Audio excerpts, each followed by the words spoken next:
真心话大冒险轮到老公的女兄弟，他朝我眨眨眼睛。沈寻屁股上有道疤，是我啃的。包厢里瞬间死寂，我脑子一片空白。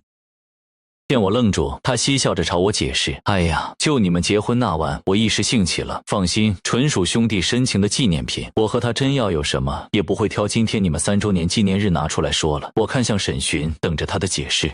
沈寻举起手中的香蕉，整根塞一菲嘴里，吃你的，话多噎不死你。一菲被噎得翻了个白眼，笑着伸手往沈寻裤子一抓，香蕉哪有我儿子的大？两人闹得忘乎所以，一群人跟着笑，有人朝我打圆场。嫂子别介意啊，我们兄弟间开黄腔开惯了，来来，继续玩游戏。不是第一次这样了，手指紧紧扣着酒杯，指尖传来锐痛，啤酒瓶在我眼前转动，停止。众人起哄地指着我，安澜，你输了。真心话还是大冒险？大冒险。我声音平静地起身，快步走到一菲面前，掀起她的裙子拍照，一气呵成。等她缓过神去扯裙子时，我已经连拍了10几张。沈寻率先反应过来，猛地推了我一下：“安澜，你有病啊！”我笑，举起手机面对他们。我把一菲的毕业拍下来了。这个大冒险比起啃屁股怎么样？众人面面相觑，谁都不敢说话。笑啊，怎么都不笑了？不好笑吗？说这话时，我心里堵得难受。沈寻冷着脸，仿佛我才是那个找事的人。一菲委屈巴巴：“嫂子，你怎么这么较真啊？玩不起就别玩啊！”我看着他啃屁股，纯属纪念。我拍2张照片纪念怎么了？安澜。第次沈寻为了安澜冲我吼：“你过分了，快给菲菲道歉！被冒犯的人是我，错的人也是我。”我突然觉得没意思透了，拿起包，我起身就往外走，手腕被猛地拽住。沈寻铁青着脸：“今天是咱们周年纪念日，兄弟们都在呢，你非要闹得这么难堪吗？又是兄弟！”我抽回手，啪，巴掌扇在沈寻脸上时，所有人都懵了。气氛僵持，一菲讪笑着勾过沈寻的肩膀，一把捂着他的嘴：“好了好了，别说了。”他笑容温柔：“嫂子，我和沈寻就是纯哥们儿，从小到大我们光屁股长大，我脱光了站他面前他都起不来。”说着他将沈寻往我面前一推：“听爹的话，快跟嫂子道个歉，嫂子不像我，一看就是开不起玩笑的人。”说完，他跟那些人交换眼神，捂嘴偷笑。一菲催促的眼神中，沈寻声音闷在喉结里：“对不起。”心又狠狠哽了一下。若是他没有道歉，我想还有余地。我转身大步朝着包厢外走去。沈寻最终还是追了出来。车厢内，向来少言的他在后座喋喋不休：“你为什么总是和安澜过不去？他到底哪里惹到你了？我是结了婚，不是卖给你了？难道我连正常社交的自由都没有了吗？我跟一菲要真有事，孩子都能打酱油了，还能轮得到你跟我闹？”最后那根紧绷的弦砰的断了。是，确实轮不到我，我绷不住嘶吼，可我也受够了。我猛踩刹车，抬头努力压制着眼泪。不做到凌晨3点，我望着茶几上的结婚照，拨通了律师的电话：“打扰了，帮我拟一份离婚协议。”闹钟响起时，我伸手一摸，枕边早已没有了余温。走出卧室，看见沈寻对着镜子整理好领带，低头又望着手机傻笑。手机备忘录提醒我，今天是我的生日。一种强烈的预感让我拿起他的手机，屏幕亮着，一个群名叫“原班人马”的聊天组还在飞速滚动。“公主妃，到你楼下了，快来迎接你爹。”我鬼使神差的往前翻，一条条消息如同千万根针似的扎在我心上。门口传来一菲不满的跺脚声，沈寻瞬间很不耐烦，耸肩猛地甩开我：“你怎么跟我妈似的，总搞老一套，生日有什么好过的？”我的手被重重砸在门框上，心也跟着剧痛。一菲踮起脚尖拍了下沈寻的头：“你爹我怎么教你的？对待女孩要温柔一点。”我就觉得安澜这样又作又小心眼的女孩挺好的，儿子你知足吧。沈寻嗤笑一声：“他就那样，非得诚心找事，不做不舒服。”他无视我，伸手就去捉一菲的腰：“刚才叫谁儿子呢？没大没小。”一菲咯咯笑着转了一个圈：“哎呀，都差点摸到爹的胸了，有病啊你！”沈寻嘴角下扯，索性摸了上去：“是吗？这不旺仔小馒头吗？”一群人嘻嘻哈哈地走了，我站在原地，只感觉空气都被抽干了。露营基地远离市区，初秋的山风凉爽惬意。顾怀给我找了个营地边缘的位置，拿了把椅子，隔着一条人工湖。我看见沈寻和一菲正在玩你画我猜的游戏，一菲手脚并用，意思已经很明显了。沈寻非要装傻充愣，笑而不语。众人立马大叫：“菲菲，寻哥你们输了！”我看寻哥这是有意和菲菲一起做惩罚，那就寻哥让说出我们一直以来好奇的秘密。寻哥，你喜欢一菲吗？一菲勾着沈寻的脖子，笑着骂他们：“哎呀，你们烦不烦啊？”有人热烈的起哄。那不明白的事吗？不如换大冒险，菲菲你来决定。哄笑声中，一菲媚眼如丝地斜睨了沈寻一眼，让爹看看我的专属印记还在不在。话音未落，他真的伸手去拽沈寻的腰带。喂，别闹！沈寻笑着闪躲，动作并不坚决。突然，一菲脚下一滑，沈寻立马伸手去接，两个人连带着一起摔倒在松软的草地上。混乱中，一菲的裙摆被卷到腰际，沈寻一手紧搂着她的腰，另一只大手占有性地护在她露出的大腿上，四目相对，暧昧升温，谁都没有松手的意思。在一起的欢呼声震耳欲聋，像一把把刀插在我的心上，血肉模糊。此刻的我像极了一个窥伺他人幸福的小偷，在阴暗的角落里看着我的丈夫和另一个女人耳鬓厮磨。身旁的顾怀早已气得面色铁青，在他拔腿冲过去前，我伸手拦住他。我拿起手机拨通了沈寻的电话。模糊的视线里，我看见他掏出手机，对于突来的铃声明显有些不悦，一次、两次、三次。他望着屏幕上跳跃的老婆，始终没接。一菲慵懒地趴在沈寻胸膛上，轻蔑地哼了一声：“你妈又来查岗了。”他抬手快速按下挂断键，点了点沈寻的鼻尖：“别重色轻友啊，不然以后兄弟没得做了。”“别啊！”沈寻一把搂紧他，嘴角噙笑：“老婆哪有兄弟重要？”他动作利落地按下关机键，将手机扔到一边，抱着一菲在草地上又滚了一圈。不远处的一群人打闹完，又围在一起烧烤喝酒，喝多了话也多了。一菲举起酒瓶，似是感慨，突然想起沈寻结婚那天，我可伤心了，跑到江边喝酒，发了个朋友圈，结果你们猜怎么着？他穿着新郎服就跑出来了。我俩像傻子一样坐江边看了一夜的星星。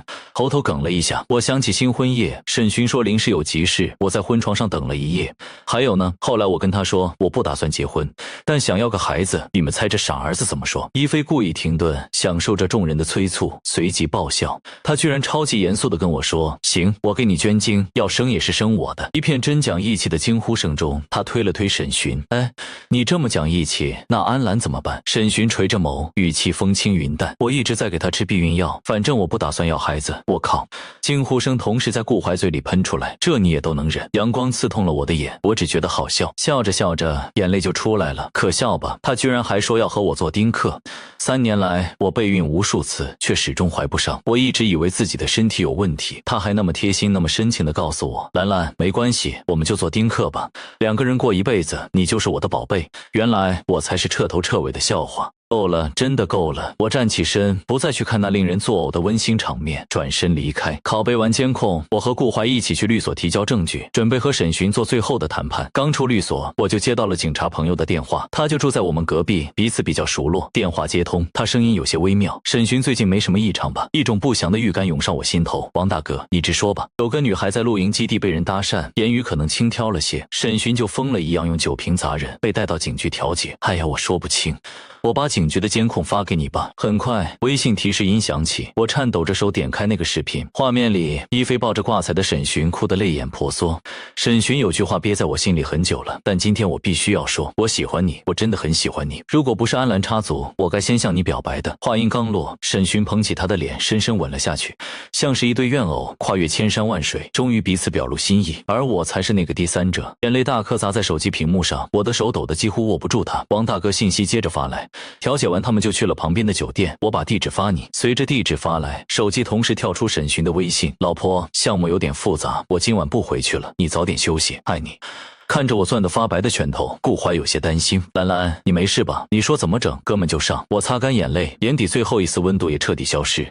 当然是让大家都看看好兄弟会在酒店干些什么。沈寻最爱面子，那我就当众撕烂他的脸。酒店门前，我打开直播标题，论老公和女兄弟有多铁。零星几个网友进了直播间，又是捕风捉影吧？纯友谊被污名化，博主心眼比针尖还小。看着弹幕上飘过的质疑和嘲讽，我笑着点头。是啊，主播也觉得自己想多了，还和老公的女兄弟闹了矛盾。这不，我特意买了他最爱吃的流心小蛋糕，去给我老公的女兄弟赔不是。用沈寻的身份证号补办房卡后，我大步流星朝房间走去。推开门，凌乱的大床上，沈寻赤裸着上身，和一菲正纠缠在一起。我笑着举起手机，看，这就是铁道睡一张床的好兄弟。沈寻惊恐地回过头，正对上我挑眉的眼神，弹幕瞬间爆炸，直播间的观看人数如同做了火箭般直线飙升。沈寻脸上的血色瞬间退得一干二净，他弯腰抓起地上的衣服，甚至不忘捞过浴巾甩给一菲，所有的动作都在镜头下一览无余。我站在这里，看着他们狼狈的动作，一步步走向他们。吵闹声惊动了酒店里的住客，纷纷打开门，围得里3层外3层。沈寻扣好腰带，上前来拉我。这么多人看着，等我回家和你解释。我侧身躲过他的触碰，冷笑一声。一菲的眼泪倒显得他才是那个受害者。我看着沈寻那心疼的眼神，转头对着我冷下眸来。安澜，别把事情闹得太难看。他大抵在忍，眉头都皱成一团。我从包里拿出那份准备好的离婚协议，拍在沈寻胸膛上。我们离婚吧。沈寻不可置信地盯着离婚协议上的内容，脸色由红转白。离婚还是让我净身出户？他慌了，他将离婚协议撕得粉碎。我不同意，我从没想过和你离婚。赫然才发现我的手机正在直播。然而一直在门外的顾怀动作更快，举起拳头就朝着沈寻的脸砸过去。滚开！沈寻猝不及防，被砸得偏过头去，嘴角溢出鲜血。我推开顾怀护着的手，走近沈寻。沈寻，你也知道我们一路走来不容易，当年你要创业，我爸妈二话不说卖了房子支持你。1年后我妈去世，我一个人操持葬礼，哭得死去活来的时候你在哪儿？一飞目光在我和顾怀之间来回盘旋，大叫一声：我知道了，是你和这个男人一起给我们下套，就是想独吞沈寻的财产。一飞话都没说完，我抬手一巴掌把他扇倒在地。我怎么下套？是我让你们借着兄弟的暧昧，房间是我开的，还是裤子是我脱的？见一飞被打懵，沈寻怒了，目光死死盯着我和顾怀。既然你说我们不是纯友谊，那你们2个大半夜在一块儿就是纯友谊了。他咬着牙，一字一句：安澜，别太双标。就在这时，一个女人拨开人群，朝着沈寻脸上呸了一口。我呸！少往安澜头上泼脏水，脏心烂肺的东西，看谁都是脏的。来人正是顾怀的女友陈柔意，她一把搂过顾怀的胳膊。我和阿怀谈了2年，他们有没有逾过矩，我比谁都清楚。今天就是我让他来的，来替安澜出口恶气，干死你们这对不要脸的狗男女。他气不过，脱下高跟鞋就朝一飞狠狠砸过去。一飞尖叫着，沈寻下意识用后背挡住了那只高跟鞋。安澜，他回头看我，真没必要闹到这个地步。混乱中，我丢下一张最后通牒：沈寻，你最好乖乖签字，然后跟你的兄弟过你的烂日子去吧，否则后果自负。出了酒店，我靠在车窗边，看着流动的街景发呆。原来人经历过一次强烈的信任崩塌，真的会变得无感。往日让我反复咀嚼吞咽的苦楚，在这一刻显得那么微不足道。安澜，你说沈寻要是不肯离婚怎么办？顾怀有些愤愤不平，他最会权衡利弊。我平静道，而我手中正好就有让他不得不妥协的筹码。沈寻的丑闻在网络上迅速发酵，第2天我紧急召开股东大会，宣布将沈寻踢出公司。有人通风报信，沈寻风尘仆仆地赶来时，我正要让在场的股东们举手表态。她一个女人能撑得起整个公司吗？沈寻打断，她冷眸扫过众人，随后看向我：安澜，别闹了，闹到最后只会是你难看，还不如……话音刚落，股东们纷纷举起手来。我同意沈寻退出公司，我也同意加我一个。沈寻不可置信地看向他们，可股东们个个目光坚定。安总的付出，我们全都看在眼里。沈总，现在是你撑不起整个公司。提案毫无悬念地通过了，沈寻被当场罢免了所有职务。终于，他同意离婚了，但不同意净身出户。于是我从公文包里拿出另一份文件，拍在沈寻身上，附近他耳边：看看吧，这是你挪用公司资金为一飞购置房产、车辆、奢侈品消费的所有证据清单，总计1396万。沈寻，你说这够判你几年？他脸色瞬间惨白，签了离婚协议，净身出户。这笔账我允许你1周后补上，不然法庭见。终于，那份离婚协议书上签上了他的名字。我满意的接过协议书，随后头也不回的离开。净身出户，沈寻名下的所有权都没了，可那些挪用的钱，他必须得尽快还上。他首先想到的是那些他无比珍视的兄弟。他先是拨通一个电话：喂，强子，兄弟，我现在遇到点难处，手头紧，你看你借我那100万能不能先还给我？电话那头沉默了几秒，传来强子为难的声音：寻哥，这个真不是兄弟不帮你，我得跟我老婆商量商量。沈寻一愣：老婆？你他妈哪来的老婆？强子嘿嘿一笑：对呀，我没有老婆，所以没得商量。随后电话被对面挂断，沈寻不死心的又接着拨，一个接一个的电话，换来的是各种推诿、搪塞，甚至拒接。他失魂落魄的去了他给一飞买的别墅，开门见识他，一飞惊喜的扑上去抱紧他：咱们是不是可以结婚了？菲菲，谢谢你永远站在我这边。他他声音放柔了一些，试探着问：菲菲，是不是只要和我在一起，你过什么样的生活都愿意？当然了，一菲回答的毫不犹豫，我已经净身出户了。安澜发现我挪用公司的钱给你花，要求我限时还回去，你得抓紧把你名下的房子车子都卖了，陪我度过这个难关。净身出户，你疯了！一菲猛地推开他，眼神充满防备。那房子车子都是我的，凭什么要我卖？沈寻懵了，菲菲，你不是说……我说什么了？一菲彻底不装了。沈寻，你不会真以为我跟你在一起是因为感情吧？哼，别做梦了，没钱谁理你啊？他指着沈寻的鼻子，我要的是坐享其成，我才不要陪你这种穷光蛋白手起家，懂吗？还不快滚！说着，他被一菲推搡着弄出门外，大门砰的一声。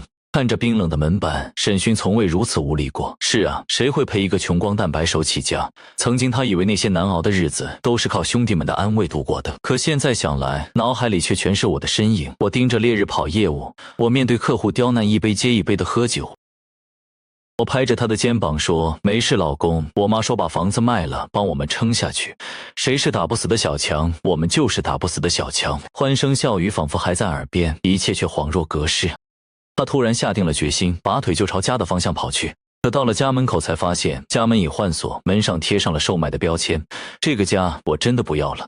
1周没有等到审讯的消息，我如约带着执法人员上一菲的家，准备追回公司的钱。刚到一菲的别墅门口，就撞见审讯浑身酒气的站在门口。我顺着他的目光看去，奢华的客厅里男男女女聚在一起，一菲正亲昵地依偎在一个陌生男人怀里，笑得花枝乱颤。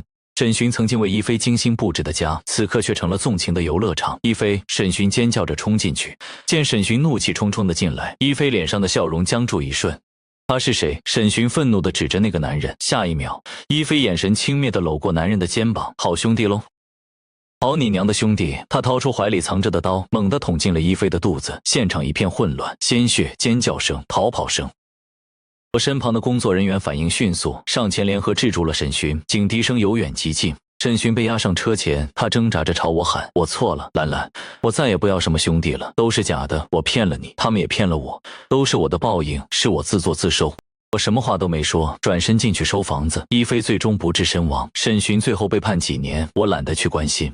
沈寻兄弟们欠他的钱属于夫妻共同财产，沈寻既然已经净身出户，自然算是我的财产。至于他们被逼到卖房子卖车，乃至借高利贷，又和我有什么关系呢？